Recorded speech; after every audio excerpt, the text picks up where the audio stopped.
All right, so it's my pleasure now to welcome our head coaches. First, of the 11th ranked Ole Miss Rebels, Coach Lane Kiffin, and of the number 10 ranked Penn State Nittany Lions, Coach James Franklin. Coaches will begin with an opening statement. Lane, start with you and just talk about how the week has been, the experience in general, and maybe how this compares to other bowl trips that you've had. Yeah, thank you. This has been a great week. Our players and staff have had a blast, so many neat events. So we thank everybody for putting those on. Hotel's been great. Georgia Tech's practice facility has been very helpful.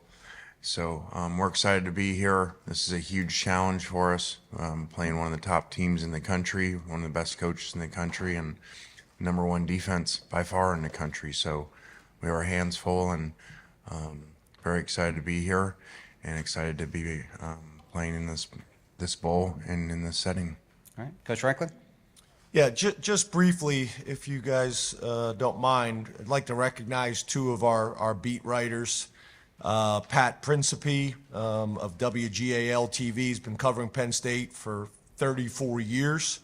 And David Jones from the Harrisburg Patriot News has been covering Penn State for 33 years.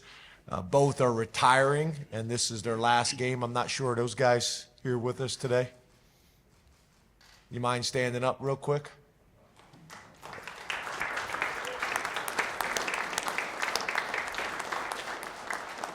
Appreciate you guys. Yeah, we've had a great experience. We've been here almost a full week. I've had a great time in the city of Atlanta. Chick-fil-A, Peach Bowl have been phenomenal.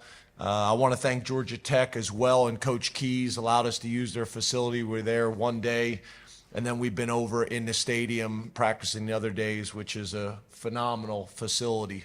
So we've had a great experience. Been treated in a first-class manner. The hotel's been great. I've had a chance to interact with Lane, which has been really good. We have a lot of coaches and friends in common, but we haven't really spent a ton of time together in the past. We were at the Dodd dinner last night, which was a great event. But we're excited about playing a really good opponent in SEC country. I've been a head coach in the SEC as well, so I'm very familiar and got a ton of respect for Ole Miss specifically and the conference as well. It should be a great game that's sold out, and we're looking forward to it. All right, thank you, Coach. All right, we'll go ahead and move into questions for the coaches. If you would, raise your hand. We'll get a microphone. Please give us your name and your affiliation and to whom you're addressing your question.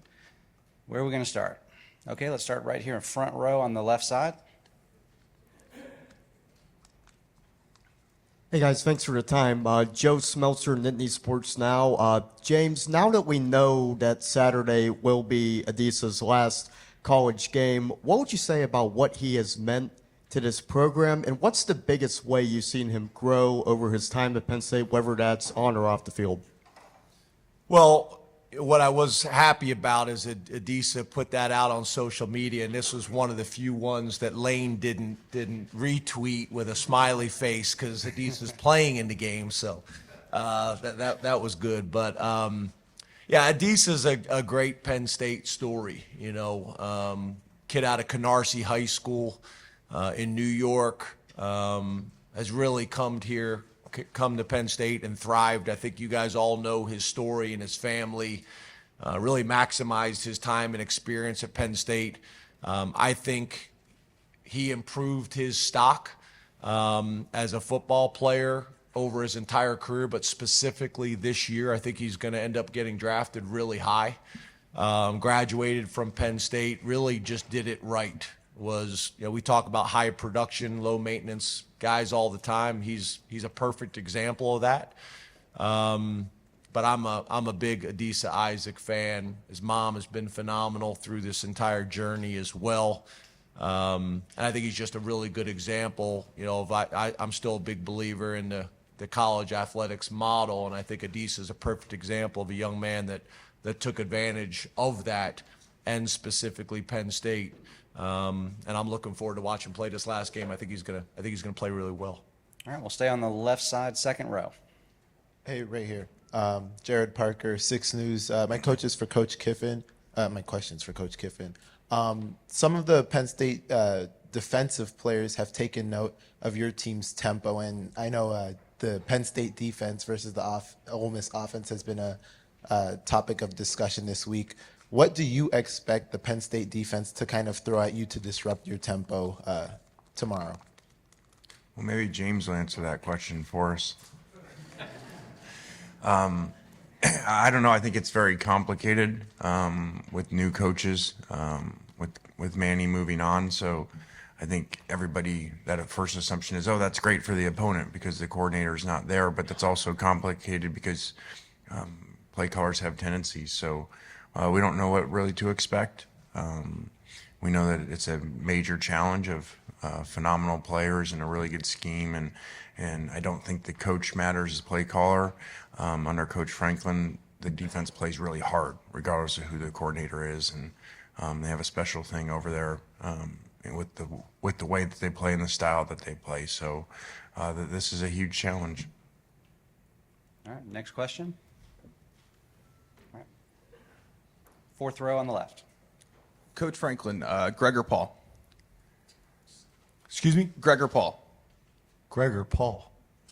Look at Chris. What do you say?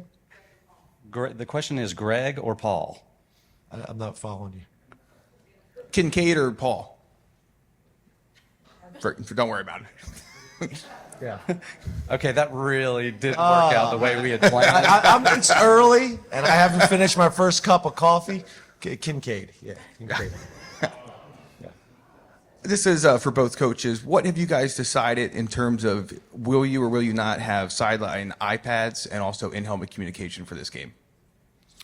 Yeah, I'm still trying to figure out what that was.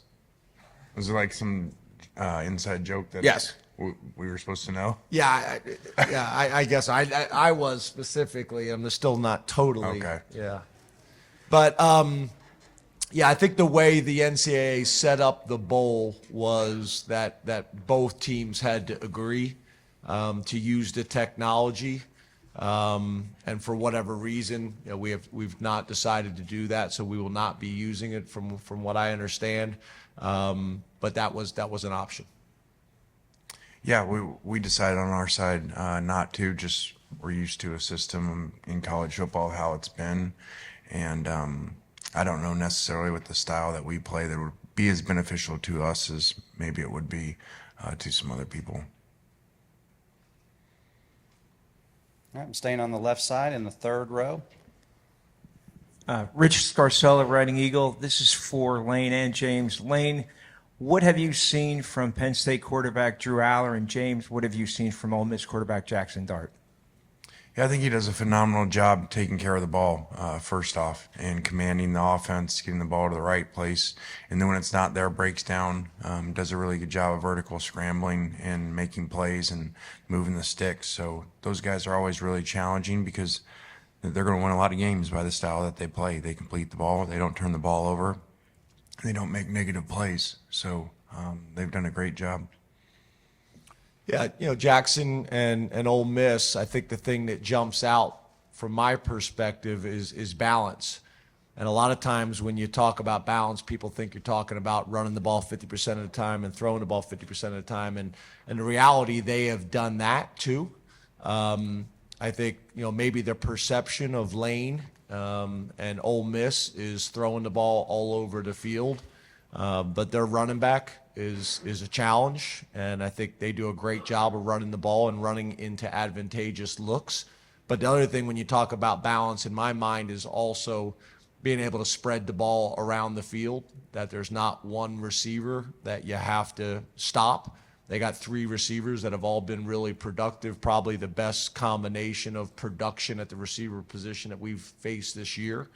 And obviously they've been able to run a ton of plays, and that's a combination of tempo, but just as much tempo as it is offensive success. They've been successful, so they've been able to put drives together and get on the field and get off the field. So, I think the quarterback has done a really good job of being able to make plays with his feet, being able to make plays with his mind, and be able to make plays with his arm and distribute the ball to multiple playmakers that Lane and their offensive coordinator have done a really good job of putting in really good positions to make plays. All right, we're going to go over to the right side in the fourth row. For Coach Kiffin, you've embraced social media and haven't been afraid to speak your mind publicly. Was there a moment in your career or something that happened that allowed you to feel comfortable start doing that more often? Yeah, actually, it started when a long time ago the NCAA allowed us to direct message kids on Twitter, but we couldn't text on our phones. So that leads into a lot of rules that make no sense and ones that we live in now. But so really that's why it started. So as a coach, that was your only way to communicate in certain periods of the year. And then it kind of just grew from there, and really just I think the reaction of, you recruit so many kids out of your own area, no matter where you are, for the most part, that it's kind of a connection that sometimes when a parent comes to visit or you go into a home visit, maybe you haven't met them before and they feel like they have, and they say, wow, I love following you on Twitter, and it's kind of a starter where it all kind of starts the relationship with someone, and so I think in that way it's been helpful for us. All right, take our next question right here, front row on the right. Hi there, Ali Barubi, Nittany Nation. For both of you, you're ending the regular season, heading into the Peach Bowl as top 12 teams. What does that say about the state of your program at the end of 2023 and how you can take that into 2024 with a Peach Bowl win for either one of you? Well, I think that, it's been a really exciting season for us. Probably some similarities with 2 losses to 2 of the elite teams in college football.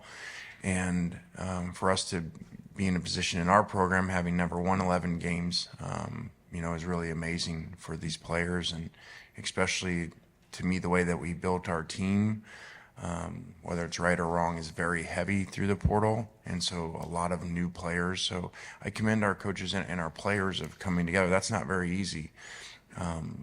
Otherwise, free agency, these dream teams, when people put them together in professional sports or NBA, they don't always work. And it takes some unselfishness because they all come thinking that everything's gonna go their way, and then it doesn't, so they gotta buy into the team. So I'm really proud of our guys. And then catapulting into next year, we've had a lot of guys. Again, this calendar is nowhere in other sports. We're in free agency and we're still playing a game here tomorrow. So we have players announcing they're coming back, announcing that they're coming in, and leaving. So I think that we've had a really good, I say off season, but we're in season in that area to lead into next year. Yeah, I think, the way we ended last season with a Rose Bowl win, I felt like the momentum was a real positive for our program, whether it was recruiting, whether it was transfer portal, whether it was just a general feeling and excitement, with our fans, with the media, with our players in the locker room. I think that was helpful. I think in some ways, obviously, a bowl game is the ending of the previous season, but in a lot of ways, you can also look at it as the start of the next year. So, I think our programs both are similar in some ways, but very different in others. We have not been a big transfer portal team. We've been more of a traditional high school recruiting team, but we do accent our recruiting through the transfer portal. And we're excited. We're excited about, playing this game and playing this opponent, and hopefully playing well enough that, again, we can have this momentum going into the off season for recruiting, for spring ball, for the confidence that a lot of players that are going to play in this game that maybe haven't had as significant of roles earlier in the season. So I think there's just a ton of reasons why this game is important for both programs, and looking forward to playing it. All right, we'll take our next question all the way in the back. This is for Coach Kiffin, Andrew Clay, Nittany Nation. Coach, I wanted to follow up on something you said about preparing for Penn State's defense, knowing there's a different play caller. Anthony Poindexter has been a defensive coordinator at other places. Do you find there to be an advantage in studying how he's called defenses in the past at past jobs, or is that kind of irrelevant given that there's so many other circumstances? Again, I don't think you can figure that out because it's very abnormal. Normally coaching changes happen and they have spring ball, they have a whole off season. So when you open with somebody and you go study where they were the coordinator before, versus a place that just had a few weeks to prepare for this game, and also they've played so great in all situations on defense. I mean, the guess would be that there wouldn't be a whole lot of change, when they put their players in such good position and played so well. So I don't really know that answer. All right, next question also in the back. Hi, this is for both coaches. I'm Dave Jones from Penn Live, way in the back. With the transience of the portal and opt-outs, just recently, in the last few years, have either of you guys embraced any kind of overall philosophy about keeping the team engaged, keeping everyone together? Has it been more of a challenge or not for bowl games and prep for bowl games? Yeah, we were discussing it a little bit last night. To be honest with you, I think that's the challenge, right? This is new. This is new to all of us, and it's really changed year by year. Transfer portal windows, NIL. I think all these things have changed. So I think that's one of the more difficult things. Is I think in the previous structure, you could kind of rely on past experiences, but this has been a moving target. I think we're both trying kind of different approaches and trying to figure out what is the best thing for both of our programs. But I think it's a challenge for everybody right now. This is I think one of the more challenging times in college athletics, and specifically football, specifically when it comes to, like Lane mentioned, the calendar. And the bowl games specifically, and obviously the information that the players are getting from multiple, resources. All right, next, all on the camera platform in the back. Back here. Lane, through these practices this week and the last couple of weeks, I know you've always mentioned, how much is at stake to become the first team to win 11 games and continue this momentum with recruiting, all that stuff. But from the player side, how would you kind of assess their sense of urgency throughout these practices for this game? Yeah, to finish the second part of that question, because you look frustrated that you didn't get the other part. I'm not saying this because he's here. I think that Penn State and Coach Franklin really has been a model of whatever they do of how to do this, as far as guys not going in the portal, guys not opting out for games, and they've done a phenomenal job over the years of it. So I think that's rare nowadays. I think that I've been very critical of the calendar, been very critical of the system, even though we try to obviously maximize the system. But it's really not good. In talking with a lot of coaches over the last 2 weeks, there's been a lot of struggles, and it's a poor system. You don't have free agency during the season. That doesn't happen, and so with no parameters around it, and that's what we're dealing with. And talking to coaches around the country, dealing with players coming in, and they're going to opt out for the game, or they're going to transfer if they don't play this many plays, or they don't get this much money. I mean, well, what are we talking about? So again, you got a system that is not going to get better till it gets fixed. It's going to get worse, because ask NFL teams, if they were getting ready to start the playoffs, would they ever put free agency right before it? And not just players negotiating for the next season, negotiating whether they're going to play in the playoffs. So it's a very poor system. All right, next question here, back row on the right. John Sauber, Saturday Daily Times. James, is Johnny Dixon with the team, and do you expect him to play on Saturday? Yeah, so Johnny Dixon is not with the team currently, and so obviously we don't anticipate him to play in the game. All right, staying in the back row on the right. Audrey Snyder with The Athletic. This is for both of you guys. Lane, you called it a poor system, the calendar. James, I know we've talked before about it.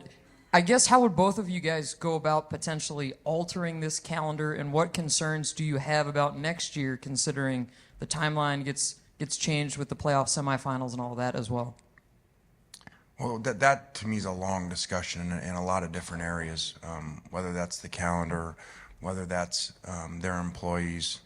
Do they have real contracts? Do they have public contracts that we would all know what they were, like professional sports. So to me, that's a long conversation of a lot of different areas of a system that's very broke.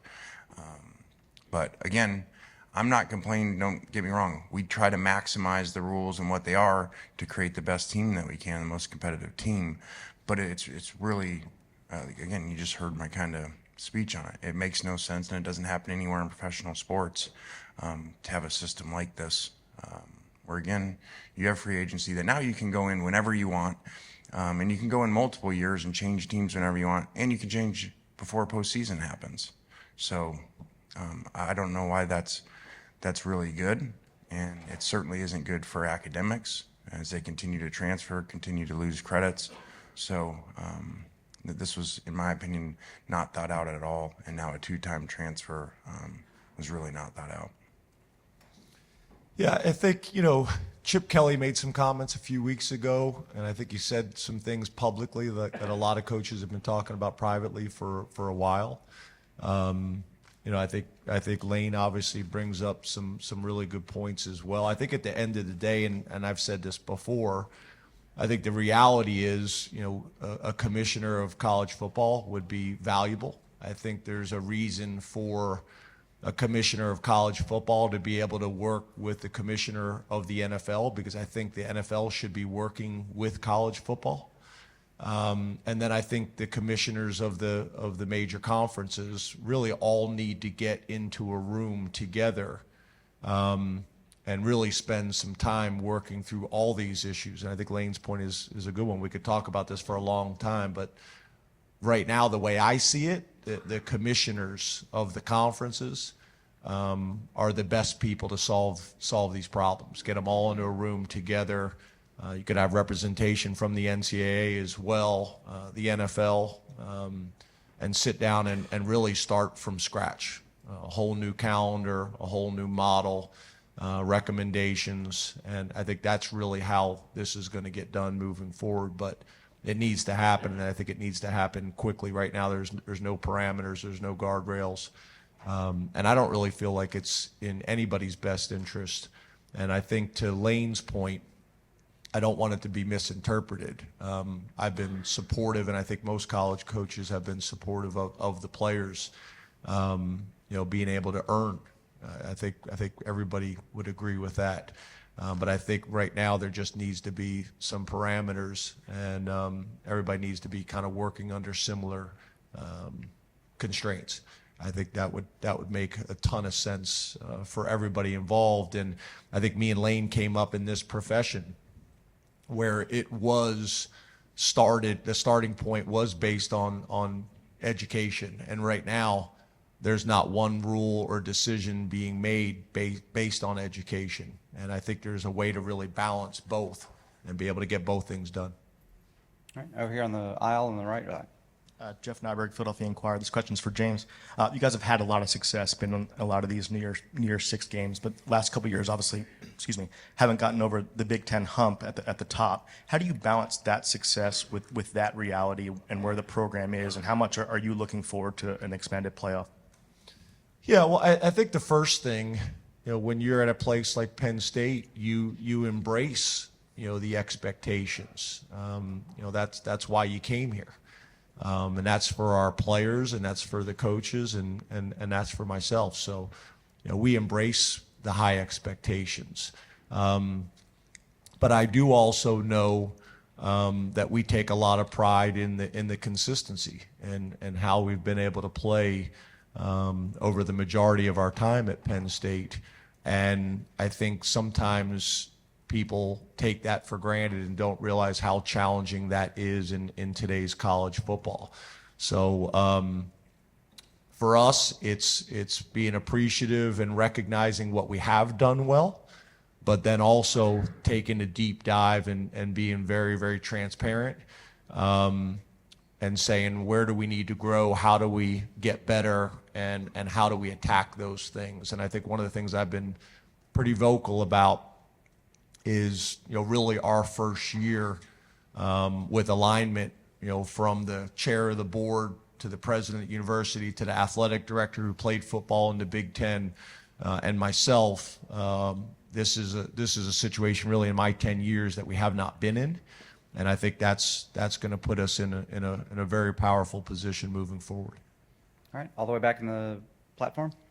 Joseph Doring, WLBT. Coach Kiffin, your career has taken you from West Coast to East Coast. Now, obviously, here at Ole Miss, you've had a lot of experience in these past 2 decades, but just to be able to get here today, if it were this time next year, we would be talking about a playoff. But right now, if you'll just take me through what it's like to be a head coach and how you got here to this point. Well, I've been very fortunate and blessed to have a lot of opportunities.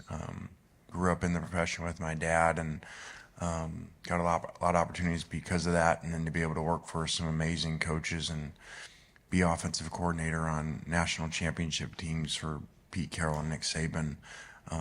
So I'm very fortunate that way, and then just been able to continue to grow and learn. I think that, there's probably a lot of things I don't do well or we don't do well as a program, but I think we do evolve well, and we change, and we think outside the box, change with the rules, whether that's, the plain rules of the game and our offensive system, or whether that's the portal and transfers and NIL. So I credit our coaches a lot with that.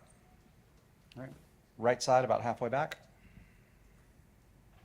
Thank you very much. This question is for James. Tyler Downey from Lines 24/7. You were able to get your coordinators on board here in December. Now that process is about done, what have you accomplished with Andy and Tom, respectively, this month with getting them on campus and down here in Atlanta? Yeah, I think like Lane mentioned, it's not ideal. Obviously, we'd prefer to be in a situation where, our staff was still in place. Obviously, we've had turnover at both positions or change at both positions for different reasons. But I think the value of having these guys here, not in coaching roles, I think is going to allow the transition to go smooth. We did this when we hired Manny. Brent Pry left to go be the head coach at Virginia Tech.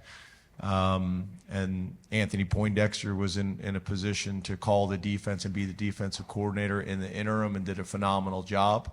But I think Manny being with us, building relationships with the players, getting familiar with the staff, understanding the culture and how we operate from an organizational perspective, I think really allowed him to hit the ground running the day after the bowl game.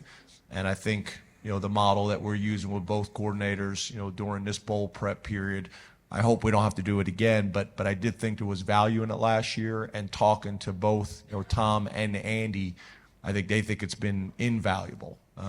Things that they like, things that they, have questions about, we're able to kind of work through those things, and I think it'll be really valuable for us moving forward. All right, we're going to go back to the left side in the second row. Coach Kiffin, this is Kyle Golick of Mike Farrell Sports. Many in the media, including myself, have dubbed you the Portal King. And through traditional recruiting, you usually have top 20 classes. How do you balance the needs for both between the portal and recruiting? And do you feel through that balance, Ole Miss can get over the Alabama and Georgia hump in the SEC?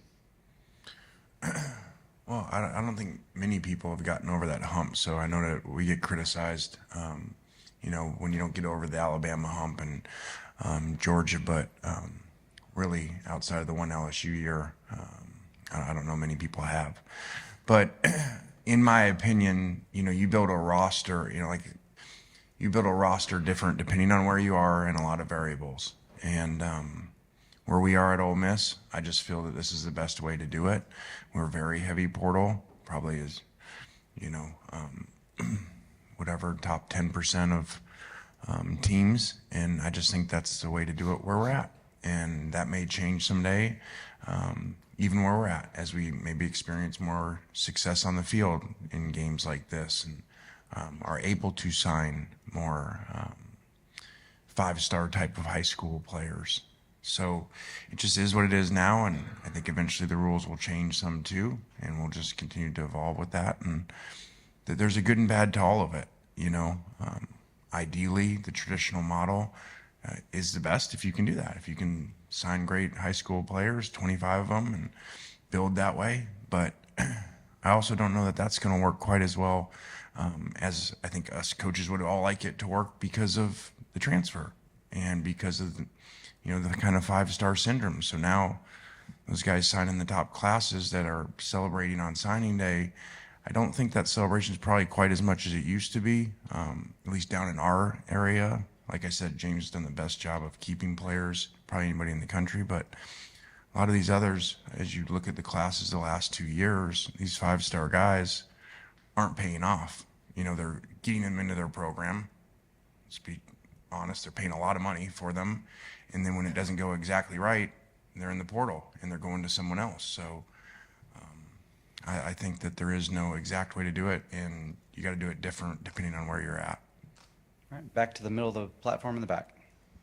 Lane, you were just mentioning that Alabama-Georgia hump, and this question's for both of you coaches. Do you kind of see similarities in the two of your programs, in Ole Miss and Penn State, kind of being close to the top of that conference and kind of working your way to get over there to be at the number one kind of spot? I guess starting with you, Lane. Well, Penn State and Coach Franklin, they've been doing this for a long time. He's been in these type of games for a long time. I think I read something where maybe the only team that could win all of them, all the New Year's Six Bowls. So we're kind of new to this, and that's a big challenge. Those are two of the top programs in the country, and like I said off the top of my head, I mean, outside of going to ask Ed Ogeron and Joe Burrow in the last 10 years, who's really gotten over that hump of those two. So we'll just continue to work at it. But like I said, they've been up here for a long time as top 10 teams, and we happen to be up here for our second time in 3 years. So we'll just continue to work at it. All right, left side, third row. Yeah, the Neil Riddell from the Altoona Mirror. For James, you mentioned that Kalen, you have him for one more game. Just curious now with Johnny, how you'll manage the time in the secondary. How we'll manage the time The playing time. Who else are you counting on in the secondary?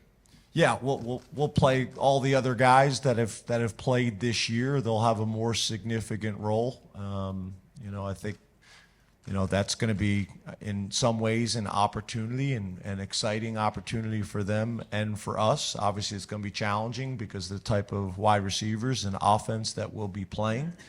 But these are the guys that we're also going to be, depending on, next season. So it creates, some more opportunities in this game, and we've embraced it with a next man up mentality. And again, we're not the only program that's dealing with a little bit of this. I'm sorry, Coach, did I step on your toes there a minute ago? Did you want to address that previous question? Yeah, I think there was a previous question, but to be honest, now I forgot what it was. About getting over the hump. Oh, yeah. So I think in a similar way that Lane mentioned it, I think up till the last 2 years, we were the only other team in the Big Ten that had won a Big Ten championship. So it is challenging, but I also think there's that fine line of what we've discussed is winning 10 games, winning 11 games in a conference like the Big Ten or in the SEC. Is more challenging on a consistent basis than I think people realize. And then after that, it's being very, very transparent and honest with yourself and your entire program of what you need to do to take that next step, whether it's recruiting at a higher level out of high school, whether it's going more into the transfer portal. I think Lane's point was a really good one. The high school model really only works anymore if the players and their parents will stay and allow them to be developed. If you put all your time into high school prospects, but they won't have the patience and take the time to allow you to develop them, then all you're really doing is developing them for somebody else's program. So that's the challenge. I hear high school coaches and sometimes players being frustrated that some programs are being more portal heavy. Well, I think that's part of the discussion that needs to happen. Are you gonna come here and allow yourself to be developed over 4 to 5 years? The problem is none of them see themselves that way. They all think they're going to be the 3-year model. So it's challenging, and I think all of us have to look at our programs specifically and the regions of the country that we're in, and what's going to be in our program's best interest moving forward. And they're not easy discussions. All right, we've got time for a few more. We'll go next to the front row on the right. Hey Lane, hey James. Megan Hall with USA Today and For the Win. Wanted to ask both of you these questions because I asked your players and your staff, no pressure because they had great answers, so I'm counting on both of you. James, for you, Wawa or Sheets? So you're putting me in a tough spot. It's kind of like we're in central, for everybody in here that maybe doesn't cover Penn State closely, we're in central Pennsylvania, so right in the middle of the Eagles and the Steelers. And I grew up just outside of Philadelphia, so I'm a Wawa guy. But now I live in central Pennsylvania, and it's Sheets. Lane's looking at me like I'm crazy. He probably doesn't know what Wawa or Sheets is. But I think I got to stay with Wawa. I got to stay with my roots and kind of where I grew up. But I have really learned to appreciate Sheets being in central Pennsylvania. All right, Lane. So And I'm willing to negotiate if Sheets or Wawa would like to work with our players moving forward with some NIL opportunities. I think I'm willing to negotiate. And if they don't, respond to his negotiations the way he wants, he's not going to coach the game tomorrow. So. That's what we deal with now. All right, Lane, question for you is, I obviously know you're a huge Taylor Swift fan, and I asked your team about it. Yeah, I just saw you blink. I know, I'm sorry. But I asked your team what their favorite Taylor Swift song. So that same question to you, and can you sing it for us? I can't sing, and nor will I right now. Lane, we all think you should, though. I know. I don't know. She's got a lot of great songs. I just think she's really amazing that she can connect to so many people. And, I kind of think a lot of times movies, songs nowadays, it's like how fast can people pump them out and make money? And I feel like hers, she takes a lot of time, and there's a lot of meaning in them, and they can relate to a lot of people. So I don't know that I can pick just one. All right, we're going to go left side, about 5 rows back. Question for both coaches. Shane Thomas with CNHI. James, you talked about the Martin Luther King Museum for your players and that experience. For you, how has that experience been for you, and how significant is it for you? And Lane, what has kind of been your favorite experience from the bowl so far? Yeah, it's interesting because it's kind of going back to what we talked about earlier with, I think, the challenge with college athletics and specifically college football. And when we got into the profession, a huge part of that was the educational component.